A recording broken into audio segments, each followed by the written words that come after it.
Ito na po pala yung part Part 2. 3. Ay, part 3 pala po.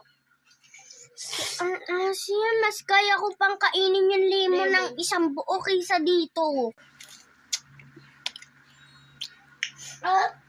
Asim. Nalate na lang sa akin. Ako